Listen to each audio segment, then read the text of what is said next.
Hello guys! Hello Gemini! Welcome dito sa aking channel, Kapalaran 888. Welcome Gemini. Alamin natin kung anong messages, vibration, gabay para sa iyo Gemini. Okay. Gemini, ano ba ang mag-o-open ng portal sa iyo ngayon? Okay. First two cards. First quarter moon in Leo. So, simulan mo na daw. Kasi first quarter siya. It's a new beginnings in Leo. So, be courageous. Be strong. To ask forgiveness. Okay? Full moon in Pisces. So, siguro may mga kasalanan kayo sa ibang tao. Siyempre, hindi naman. Wala namang tao na sasabihin na perfect tayo. Wala tayong kasalanan. Wala tayong nagawang mali. Or ganito, ganyan. So, if ever man, be humble enough, Gemini, to ask for forgiveness, especially sa Leo or sa Pisces na sign.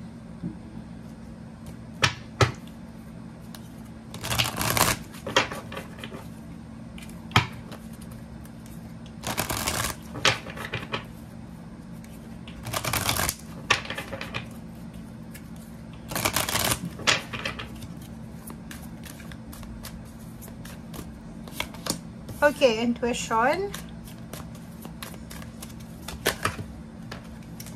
Victory and success.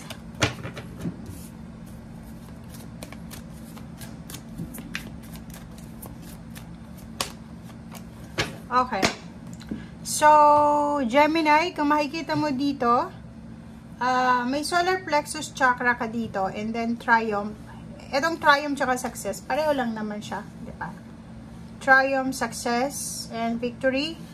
Intuition. So, sinasabi ng barahan na makinig tayo sa kung ano yung sinasabi ng ating intuition. May mga sign, symbols, synchronicities na pwedeng i-send out ang universe sa atin para magamit natin as solusyon sa mga problema natin, or pwedeng mga gabay, advices, or kung ano pa man to na pwedeng maging helpful sa atin.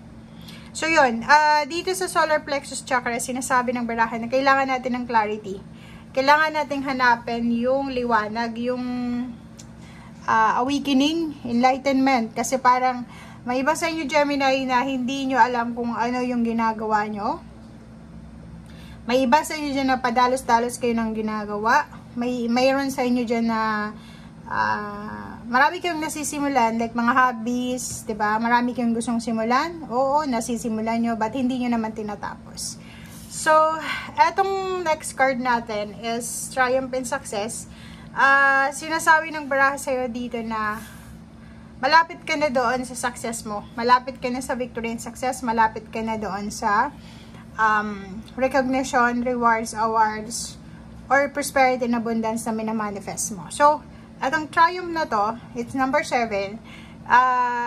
Para lang siyang 7 of Wands. Diba? So, sinasabi ng baraha sa'yo na sa kasalukuyan siguro, if ever na hindi mo pa nakikita yung success mo, hindi mo pa nararating, ang pakiramdam mo ngayon, Gemini, is sobrang competitive ng mga tao sa paligid mo. So, sobra-sobra yung competition sa paligid mo na mahirap siyang i-balance, or mahirap siyang pagtagumpayan. But, nagkakamali ka doon kasi confirmation tong 2 cards na to eh.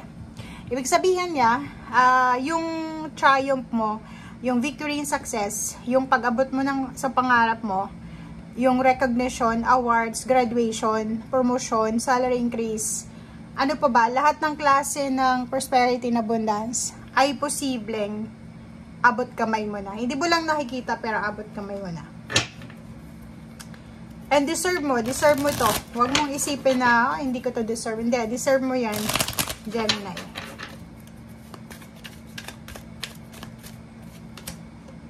Okay, Ace of Cups. O, diba? So, sinasabi siya ng baraha, ihanda mo ang iyong sarili dahil simula ngayong December 12, 2023 onwards, ay posibleng ang magbubukas sa'yo is yung aapaw yung cups mo, magiging masaya ka. Bakit ka magiging masaya? Kasi, fulfillment to sa financial. Yung 9 of Pentacles is achievement sa financial, which is the victory and success and triumph. So, if ever man na ngayon, nanonood ka, nag-iisip ka, parang iisipin mo, ano ba yung sinasabi ng barahan na victory and success, wala namang dumarating.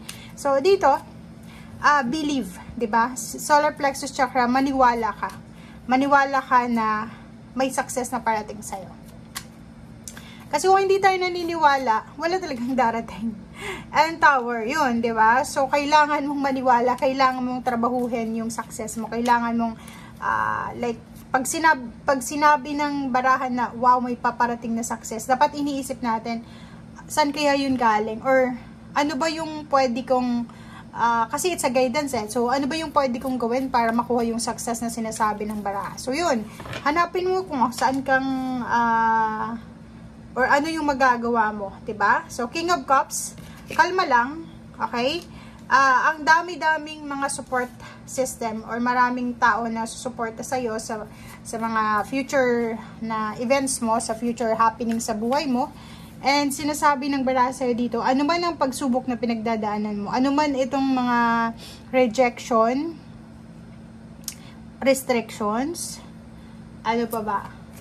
Na pinagdadaanan mo sa ngayon, stagnation, kalma lang. Kasi nandito yung Page of Swords na sinasabi na parating na yung sagot dyan sa mga possible na pinagdadaanan mo na ano bang tawag dito? Painful na pinagdadaanan mo. Okay, so 5 of Cups, nakikita natin dito na parang may mga decision ka from your past na pinanghihinayangan mo sa ngayon. Like yung decision making mo 20 years ago, 10 years ago, 5 years ago. But, sinasabi siya ng magician, nakakatawa to Gemini, sinasabi siya ng magician na hindi ka dapat nanghihinayang sa mga decision mo. Kahit anong decision yan, masama man yan, hindi man yan masama, it's your energy. Parang sinasabi ng baraha dito na, pinaghihinayangan mo yung decision mo kasi iniisip mo na nasira yung diskarte mo, nasira yung plano mo, but hindi lahat ng restrictions, ng stagnation, ng redirection, or hindi lahat ng hindi nangyayari sa buhay mo ay, kumbaga, kailangan nating magsisi. Kasi minsan, yun yung sinasabi ng barahan na minsan, kahit anong gusto nating mangyari sa buhay natin na ganon, gusto nating makasama itong taong ito, maging asawa ito, maging karelasyon, gusto nating makapasok sa pinakamayaman na company, pero kung ayaw ng universe, ayaw ng Panginoon, walang mangyayari. So, Magician, trust God, diba? Yun, yung nasa taas, yung pinaka source ng ating success. And, kung makikita mo tong 9 of Pentacles, ginaganon ka, shh, be humble. If ever man na you're successful now, or you will become successful, still be humble. Okay? Huwag nating ipagmalaki. Huwag nating ipagmalaki kung ano yung blessings na meron tayo, now, or in the future.